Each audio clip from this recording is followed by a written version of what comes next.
In my home state of Florida, we have a rich history in manufacturing hand-rolled premium cigars. And for those who aren't familiar with it, a hand-rolled premium cigar is not the same thing as a cigarette. Number one, premium cigars are an expensive product, and they are consumed very differently from a cigarette or some other tobacco product.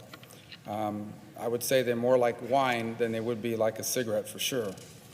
The interesting thing about the cigar industry and its history, not just in Florida but in this country, is that almost exclusively the manufacturers of premium hand-rolled cigars are small family-run businesses. And by the way, so too are the retailers that sell it. This is not the kind of thing you go and buy at 7-Eleven. There are stores that specialize in the sale of premium cigars. They cater to a clientele that can afford to buy these things, and they're significantly older than someone who would walk into a convenience store and buy a pack of cigarettes from behind a counter. And the companies that are involved in this endeavor are not the big companies that we see involved generally in the tobacco industry. They're family-owned businesses, both at the retail level and also at the manufacturing level. They are, in addition to all this, they represent a rich part of the cultural history of the Cuban community in Florida. Ybor City in Tampa is an example of it. It was a city that, an area that was settled over 100 years ago by Cubans that came to Tampa to start a very vibrant hand-rolling cigar industry, which, again, these are hand-rolled premium cigars. These are people literally sitting down and rolling it in the leaves, and these are high-end products.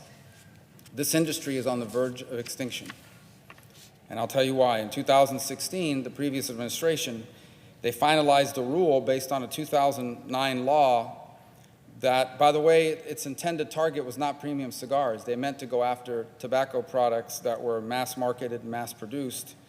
But this 2000 law was interpreted in a way in the rule that would require premium cigars to regulate the manufacture, the import, the packaging, the labeling, the advertisement, promotion, sale, and the distribution of their products. And with each new product, they'd have to do it over again. So from year to year, a premium cigar industry may change the blend inside the hand-rolled cigar. They come in boxes of 8 or 12, and every time that one of these things was changed, you'd have to redo the labels, redo the packaging, redo everything would have to be completely redone, which is simply cost prohibitive because these blends change constantly, especially as you bring new markets. Now, I've offered an amendment to the minibus that's before us that would exempt premium hand-rolled cigars from the FDA regulations, not just so the industry can survive, but so it can thrive, and also to free up the FDA to go after what they intended to go after, what everybody thought this was about, which is common tobacco products like cigarettes and some of the other things that we are aware of. Now, anytime you talk about this, it gets a little tricky because people talk about tobacco use and causing cancer. I'm as sensitive to that as everyone. My father was a lifelong smoker. He lost his life in his early 80s because of cigarette smoking. And so I think we need to do everything we can to discourage people from smoking and consuming tobacco, especially cigarettes that are consumed in mass quantity and are cheap to buy in large quantities. And I would note that it is already illegal to sell tobacco products to anyone who's under the age of 18. I would also tell you that beyond that the numbers have continued to decline in tobacco use, and so we know that the laws that are in place and the programs have worked. But one of the things that would focused on that's brought to bear some of these issues is that tobacco is a legal product, and small manufacturers of premium cigars are being harmed by this, but the regulations were not intended for them. The regulations were designed to target cigarettes. They were designed for flavored fat cigarettes and other commonly used tobacco products, the kinds that could potentially be marketed to young people, that are not like a premium cigar, $5, $8, $10 each one, $80, $90 a box, but the sort of flavored fat cigarettes, all the new stuff that's coming out that you can buy from behind the counter, and they're very cheap to buy, and they're manufactured, mass manufactured. That's what the rule was about. It was never intended to apply to premium cigars, but the way it was written and the way the rule was interpreted, that's what it's now doing. It's putting the same requirement on a completely different product. And it's a requirement they simply can't meet. And here's the irony of it. All of the things that were targeted under this new rule are going to survive. They're still going to be around. They may be a little bit more expensive, a little harder to bring to market, but they are still going to survive. All the mass-produced tobacco products are not just going to survive, they'll continue to be more accessible to young people. They'll be able to stay in business. But the premium cigar manufacturers are going to get wiped out.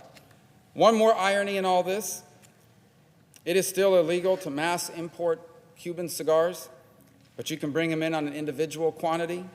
Those are not impacted by these regulations at all, none whatsoever. So you just think about that for a moment. A product made in another country doesn't have to meet the same guidelines, but has all the same attributes. Now, I talked a little bit a moment ago about Tampa, in particular Ybor City. And today, in Ybor City, after all this time, there's only one factory that's left. It's a company called J.C. Newman. It's within the Ybor City area in a town, it's known as Cigar City. They've been making premium cigars, not cigarettes, not flavored cigarettes, not jewels so people can vape. I'm talking about premium, expensive, hand-rolled cigars. They've been making them since 1895. And that's all going to come to an end in the very near future if this rule goes through.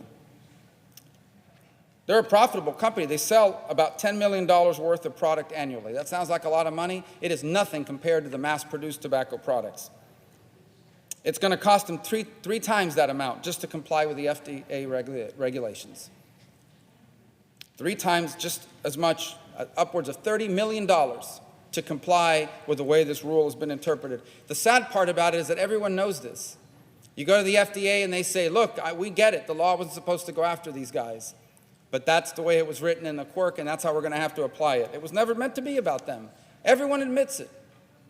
And yet that's what it's going to be, and it's going to put them, and not just J.C. Newman, it's going to put other companies, and then the retailers, the specialty cigar stores, that's what they sell, premium cigars contained in a humidor. It's going to put them out of business here very soon, all because of a stupid regulation that was written as a result of a law that was not properly drafted and interpreted inappropriately.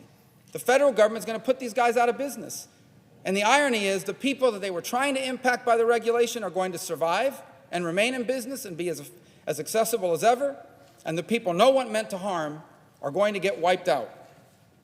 This is the epitome of government overreach and abuse. Regardless if the business is 10 years old or 100 years old, this industry, by the way, represents the livelihood of hundreds of American families. There are people that work in this factory. There are people that own those retail stores. And they are going to be out of work, not because the market shifted, not because Americans no longer wanted to smoke premium cigars. They're going to be out of business because no one can stay in business if the cost of following the law is 3 times as much as what you make. You can't do it. This is a legal product made by hardworking Americans who have been doing it for a very long time, not the intended target of this rule. And it's unjust for them to be singled out, the small business. Just unjust, it's unfair, it's wrong. Here's the worst part about this rule: it's written retroactively. So not only will they have to start complying moving forward, because you could argue, well, just don't change your blend in the future. It goes all the way back to 2007. They're going to have to go back and relabel, repackage everything they've been making for the last 11 years.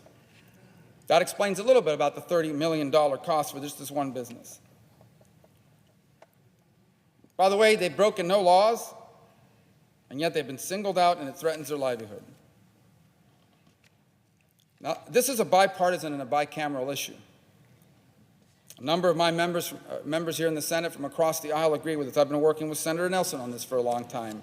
This is not a partisan issue. This is not a big tobacco issue. This is a premium cigar issue, which are consumed differently than cigarettes by different groups of people in different ways. You don't smoke 10 cigars a day.